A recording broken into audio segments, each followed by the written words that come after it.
रात के ठीक 12 बज रहे थे। शहर का सबसे पुराना स्कूल सरस्वती विद्या भवन सालों से बंद पड़ा था।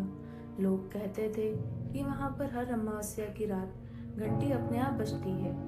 पत्रकार आरव को अंधविश्वास पर यकीन नहीं था। सच जानने के लिए वह कैमरा और टॉर्च लेकर स्कूल पहुंच गया। जैसे ही उसने स्कूल का गेट खोला, तेज ठंडी हवा चली। दीवारों पर जमी धूल और टूटी खिड़कियां किसी भयानक कहानी की गवाही दे रही थी।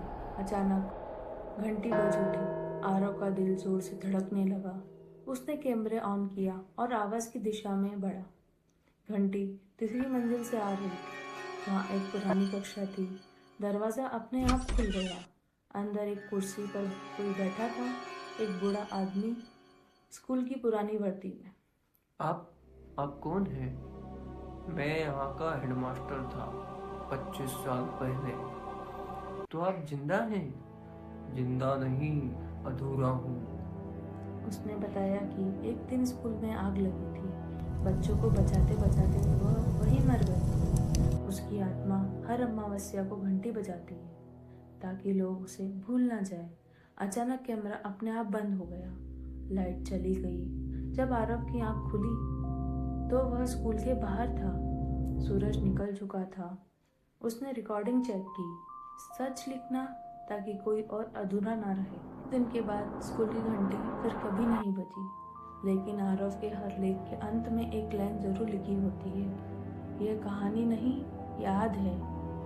आरव ने वह लेख छापा, लेकिन अजीब बात यह थी कि छपने के अगले दिन ही शहर में हलचल मच गई। स्कूल के पास रहने वाले लोगों ने दावा किया कि घंटी फिर से बजी थी। आरव को झटका लगा। ये कैसे हो सकता है? कहानी तो पूरी हो चुकी थी। उसी रात उसके मोबाइल पर एक अनजान नंबर से मैसेज आया, तुमने अधूरा सच लिखा है। आरव का हाथ कांप गया। उसने तुरंत कॉल किया, लेकिन उधर से सिर्फ। अगली सुबह आरव फिर स्कूल पहुंचा। इस बार गेट पहले से खुला था। तीसरी मंजिल पर वही कक्षा, लेकिन अब वहां सिर्फ एक पुरानी डायरी पड़ी थी। डायरी के पहले पन्ने पर लिखा था, अगर तुम यह पढ़ रहे हो तो समझ लो मैं अभी भी फंसा हूँ। आरव ने पन्ने पलटे। आखिरी एंट्री ने उसके पैरों तले जमीन खिसका दी। आग हादसा नहीं थी, आग लगाई गई थी, और नीचे एक नाम लिखा था, आरव शर्मा। आरव का खून जम गया। उसका पूरा नाम वही था। तभी पीछे से किसी ने फुसफुसाया, तुम्हें याद आने लगा है ना? आरव ने पलट कर देखा। कमरा खाली था, लेकिन दीवार पर लगा आईना अब किसी और को दिखा रहा था। उसी बूढ़े हेडमास्टर को, आरव के चेहरे के साथ, और उसी पल स्कूल की सारी घंटियां एक साथ बज उठी। घंटियों की आवाज इतनी तेज थी कि आरव के कान सुन्न हो गए। वह जमीन पर गिर पड़ा। अचानक सब कुछ शांत।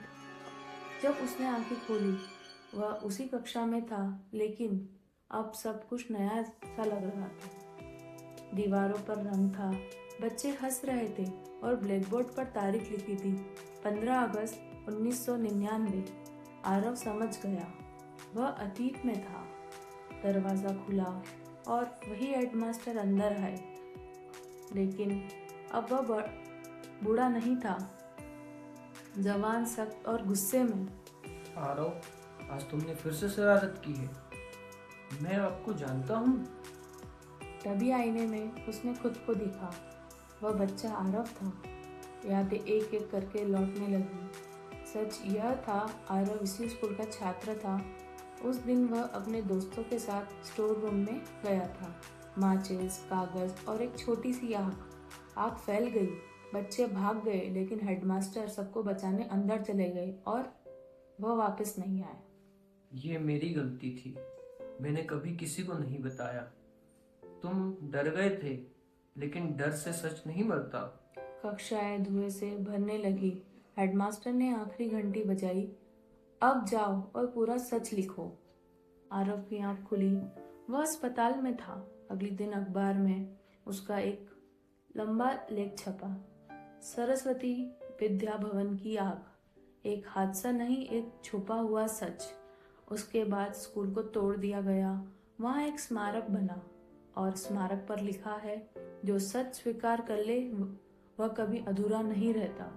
उस रात के बाद स्कूल की घंटी कभी नहीं बजी, लेकिन कभी कभी आरव सपने में भी वही आवाज सुनता है। अब शांति है।